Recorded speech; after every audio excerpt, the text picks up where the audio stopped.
Alright folks, welcome back. Today we're diving into a rather important and a bit alarming topic. Let's call it the energy drink dilemma. We keep hearing about these caffeinated beverages being marketed towards kids, and there's a growing body of evidence that suggests they might be doing more harm than good. So the big question is, should we be letting our kids get their hands on these drinks? Because a recent review has called for a ban on selling energy drinks to young people in the UK, and it's stirring up a lot of discussions. Wow, that sounds intense. Do we really think kids should be drinking these super high caffeine, high sugar drinks? Like, what's the actual number here? Are we talking like a small can or? Absolutely. So, to give you a sense of scale, some energy drinks can contain as much as 200 milligrams of caffeine per can. That's significantly higher than your average cup of coffee, which usually has, about 95 milligrams. So you can see how this could spiral out of control, especially with kids thinking they can, power through a long day of school with a quick fix like that. Oh gosh, that's so much caffeine for little ones. I can't help but think back to my teenage years when, the craziest drink we had was, the fizzy drinks with, sherbet in them. What gave us energy back then? Right. The closest things we had were probably sugary sodas, but today's energy drinks are marketed as the ultimate performance enhancers. They are not just fizzy drinks, they're heavily loaded with caffeine and sugar. And boys tend to consume these drinks more than girls, which is fascinating in its own right. Interesting. So, boys are, doubling down on their energy drinks? I can just imagine a group of schoolboys chugging these drinks, like they're some kind of secret potion or something. What about the health effects? Are these drinks, really detrimental to their health? Oh, indeed. Dr. Amelia Lake, who led the study, made some compelling points about the risks associated with energy drink consumption. We're seeing a rise in issues like anxiety, stress, sleep problems, and it all correlates with energy drink use among kids. Plus, let's not forget about their school performance. It's like if they're not sleeping well, they're not going to concentrate well.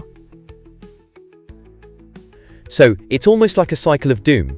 They drink these to stay awake, but end up affecting their sleep and performance even more. Wow, that's concerning, honestly. Has any country already done something about this? Yes, indeed. Some countries have already implemented bans on selling energy drinks to minors, but the effectiveness of these measures is still up for debate. It's one thing to create a law, but another to enforce it and see tangible results. And what's interesting is that while many supermarkets in the UK have voluntarily stopped selling these drinks to those under 16, there's still a loophole that allows under 18s to purchase them easily. Oh wow, a loophole. That's just inviting chaos. I can only imagine parents struggling to keep up with this, what are they supposed to do? It's almost like, what's that game where you can't touch the lava? Are they just dancing around dangers? Exactly. And the irony is that even though there are health organizations screaming about the risks, like tooth damage and obesity due to the high sugar content, there's still not a solid decision from health authorities in England or Scotland yet. It's a perplexing situation.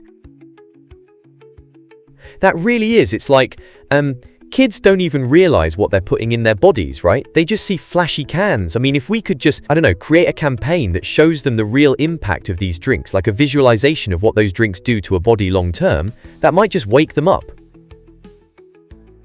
Absolutely.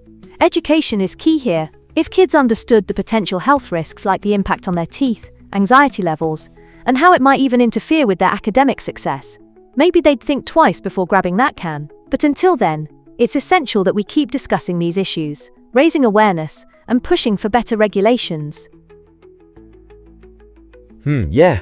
If we could show them real-life consequences through some eye-catching videos, or engaging workshops at schools, that could really make a difference. It's all about finding the right way to communicate this.